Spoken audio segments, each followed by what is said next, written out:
Peace, peace, peace. What it is, it's your brother Tyvon Swain, aka the Orthodox Moor, aka Brother Moore. So peace to all the fam. Assalamu alaikum to all the Muslims out there. Um, there is a topic I want to quickly touch on. I don't want to make this a long video, but I do want to make it a thorough video. If you've been keeping up with Speaker's Corner, etc., there's a particular topic that needs to get addressed. I've touched on it before, but I want to bring some final clarity to all the Muslim families and even all the non-Muslims who were looking in on it. And that is via the verses of the Quran, are Muslim men allowed to beat and or strike their wives? Again, if you're keeping up with the goings on of Speaker's Corner, you know where this story kind of comes up and who it's pertaining to, etc. No need to drop no names. However, I would, again, really like to clarify this concept because it doesn't matter if you're Sunni, if you're Shia, if you're Sufi, if you're a Quranist like myself. This is something we should all be able to come to common terms on. What does the Quran, as the Furqan of our religion, what does it say on this matter? Because if it doesn't allow us to do something, then we can't claim. We really don't have a claim in saying that we can do something.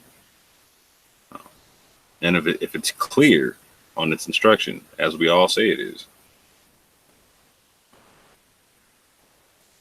we shouldn't have a problem coming to common terms on this.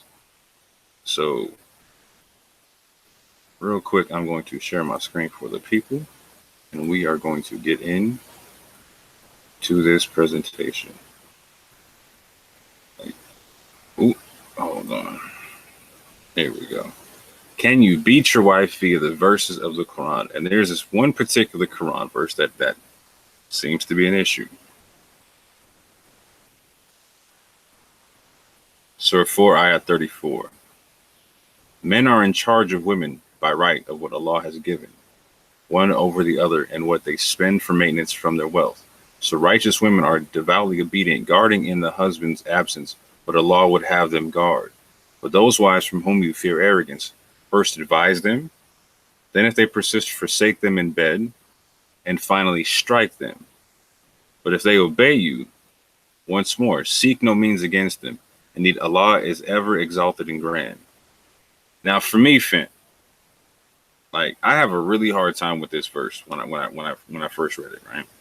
When I first read it, in English, it sounds horrible. Makes absolutely no sense. In fact, this is one of the verses that kept me from actually reading the Quran. I had the Quran on my shelf for 10 years. A good Sri Lankan brother gave it to me. Gave me a Yusuf Ali translation of the Quran. And it sat on my shelf for about a good 10 years because I thought when I cracked it, I was going to find stuff like this and stuff about like pedophilia, etc. Right? However, when I cracked the Quran and I started studying it and studying the Arabic thereof, I found a couple of things that were really interesting to me. For instance, I found that this word for strike them, we're talking about and finally strike them, right? It has a dual meaning. It means to strike or to set forth. And that the word here used in particular is only used once in the entirety of the Quran. And so the base form of it, again, in this word is waidarabuna, right? And the base form of it, daraba, right, is used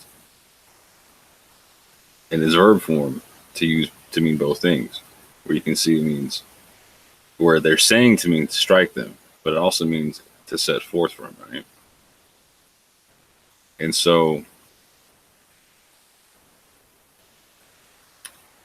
if we say the Quran is fully detailed, we should be able to look at this verse in conjunction with the other verses in the Quran that pertain to it and get a clear understanding of, does this verse say to strike or does it say to set forth from? Now, right off the top, I'm going to tell you my bias when I first read this. When I first read this and I saw that it could mean two things, instantaneously, I thought that this could not mean to strike, because when I read the elevation of what's going on in the verse, it seems like there's an unhappy marriage and whatnot. And it would seem at this juncture, setting forth from or initiating the divorce process would seem to be the most logical thing. And it would seem to be talking about that because, again, it talks about, but if they obey you, seek no means against them. Seek no means of what? To me, it makes more sense of seeking the means of setting forth from and initiating the divorce process instead of striking them, because either it means strike them. Well, let me say this. If it means to strike them, it means you never initiate the divorce process. It means you're continually beating the hell out of an unhappy woman. And if you understand the goings on of what's happening in Speaker's Corner, etc., you will understand that that's literally what's been going on. Is there's been an unhappy woman who's been continually beaten and can't get divorced. So for people who think that what I'm saying is far out there, no, there's people who actually read it like that. Now, let's get into the full clarity. So linguistic context found in the verses of the fully detailed Quran. Surah 2, ayat 26. Right? And look at this concept. For those who swear off their wives. Now, this goes in direct conjunction. You know what? We're going to edit this live. How about that? We're going to edit this joint live. Watch this.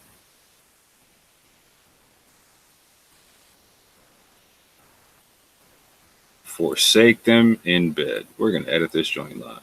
Peep gang. Right? For those who swear off their wives, those who forsake them in bed. Peep gang. For those who swear not to have sexual relations with their wives is a waiting time of 4 months. But if they return to normal relations, then indeed Allah is forgiving and merciful. Next verse. Surah 2, ayah 27. Now peep gang. And if they resolve on the divorce, and if they decide on divorce, then indeed Allah is hearing and merciful.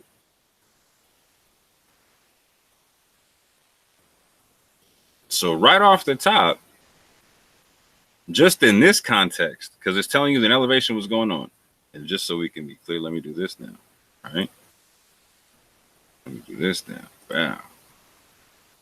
But if those wives from whom you fear arrogance, first, step one, advise them. Let's see if we can talk. Yeah. If we can't talk, there's an issue. Then if they persist, forsake them in bed. Step two, forsake them in bed. So the Quran gives the instruction when you forsake them in bed, for those who swear not to have sexual relations with their wives, is a waiting time of 4 months. And then one of two things happens. Either they return to normal relations,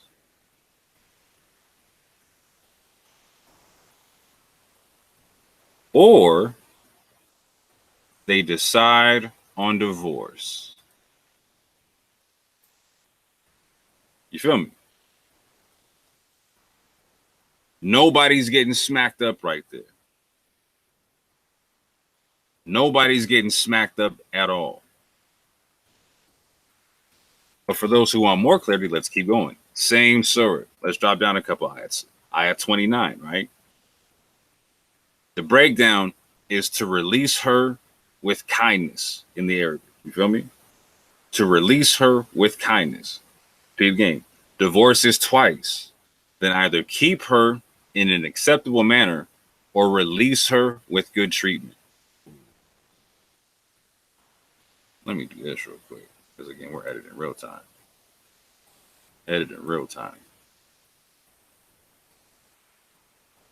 Then either keep her in an acceptable manner or release her with good treatment. Again, nobody getting smacked up.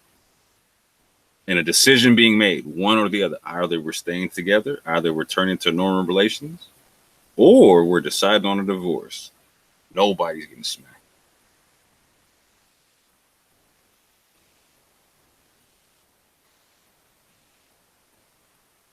Let's check out one more verse for clarity, yeah?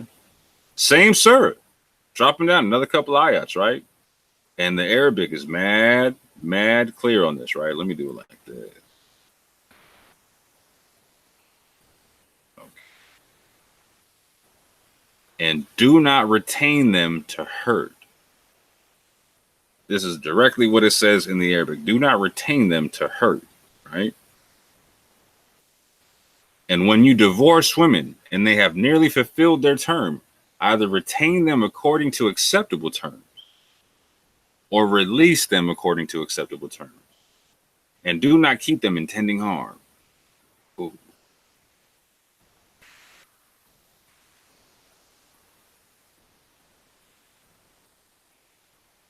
Either retain them according to acceptable terms or release them according to acceptable terms, and do not keep them intending harm. And again, that word for harm directly means to hurt. To hurt, right?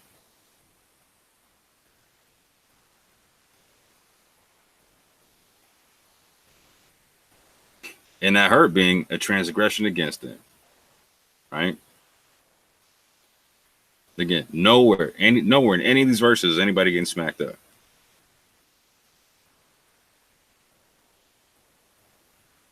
There's no way it can say and finally strike them. There's no way. It has to be the concept of setting forth. Has to be. So let's look at it, right? Clearly, the Quran instructs us to take a 4-month waiting period once the bed is no longer being shared. Then either divorce is reached, in which the woman is released in good treatment and not retained in harm, or there is a return to normal marital relations. And so again, when I'm trying to find the proper context of how to define this word here that's only used once in the entirety of the Quran, and again, to be clear, anybody who wants to double check this real quick, does daraba, does this verb form, right? Does it mean to strike or to set forth more in the Quran? Overwhelmingly, it means to set forth. You know what? Hold on. Just because we're right here, let me do it like this. All right. Let me do it like this. Matter of fact, hold on. We're right there. You can't knock that. First time it's ever used to set forth, right?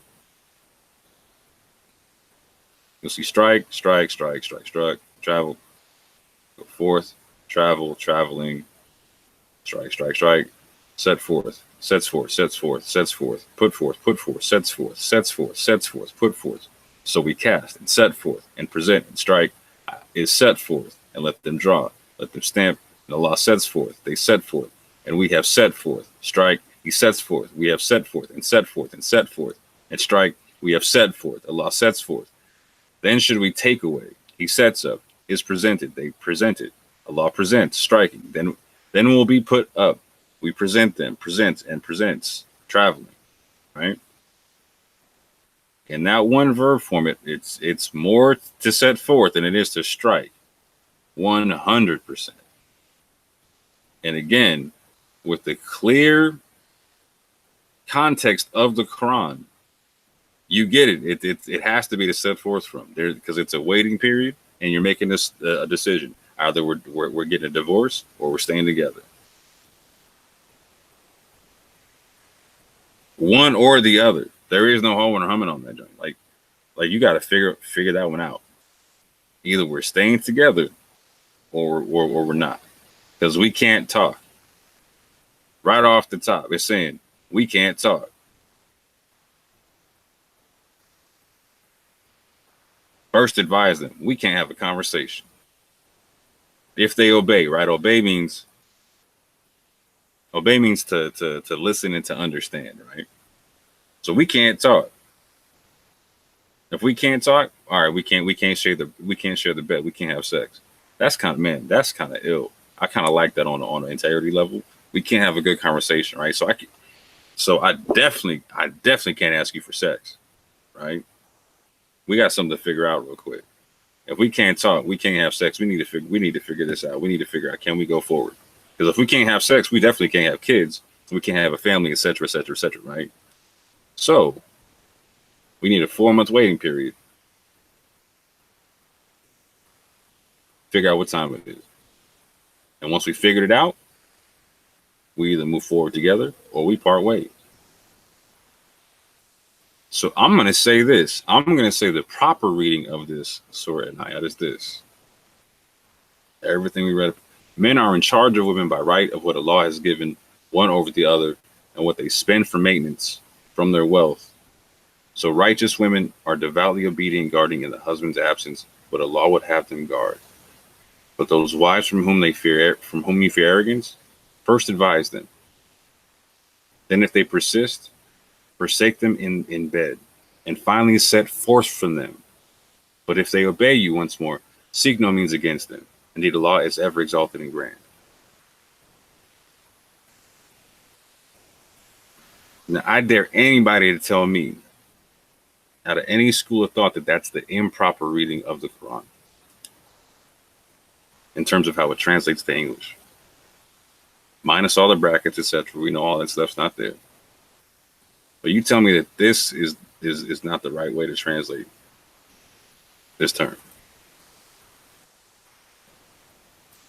Because if we don't translate it any other way, we got sisters and children and even brothers who are in situations to where they're just in continual misery. In continual misery. Because peep game, even the brother who won't divorce the sister, he's in misery and he don't even understand it. He's in perpetual misery and won't even let himself out of that. Damn sure's not letting the woman or the children out of it. You know what I'm saying? So I'm saying, family, we as Muslims need to come to common terms on this concept and call this treatment out wherever we see it. Now, I know some of y'all believe in this concept of covering sins. That's not in the Quran I read. I read a Quran that stipulates we stand for justice, even against ourselves and our own family. And that if we don't, that Allah sees it and he's well acquainted with what we do. So if we see this in any community, Sunni, Shia, Sufi traditions, again, the Quran is whatever form of Islam you follow, Ahmadiyya, Moorish American, doesn't matter. Whatever Islam you follow, we cannot use the Quran to stipulate putting our hands on any woman.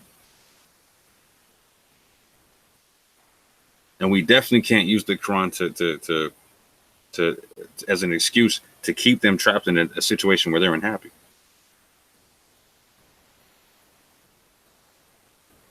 We got no rights to do that. We don't own them like that. This doesn't mean what you think it means. This has to do with dealing with concepts of the dowry and what the men owe them. Right? It's not what you think. There's a mutually agreed upon marriage contract that the men have to recite, etc. Right? They have to get written down, etc. That they're obligated. It's a debt obligation. They're obligated. And so, based upon those obligations, yeah, this applies.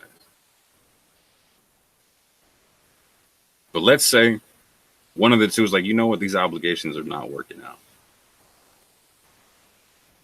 Not working out. Then you escalate this. See if you can talk. Can you talk? No. Okay, if you can't talk, you should definitely stop getting down in the bed. And once you stop getting down in the bed, now there's a 4-month waiting period. And check this out and see how this progresses. If it's still persisting that you can't deal with each other, then you need to set forth from that. But if they obey you, if you can talk, right? If you can listen and understand to each other, right? Seek no means against each other. You feel me? I.e.,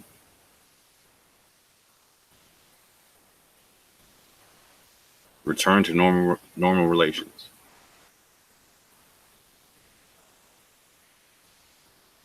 So, anyway, fam, I am going to stop it there. I'm not going to make this too terribly long. However, I just wanted to speak my piece on that real quick and give a bit of clarity. I hope I can build with some of my brothers on this later on. And anybody who wants to challenge what I'm saying, because there's going to be a few people. I know there's going to be a few people.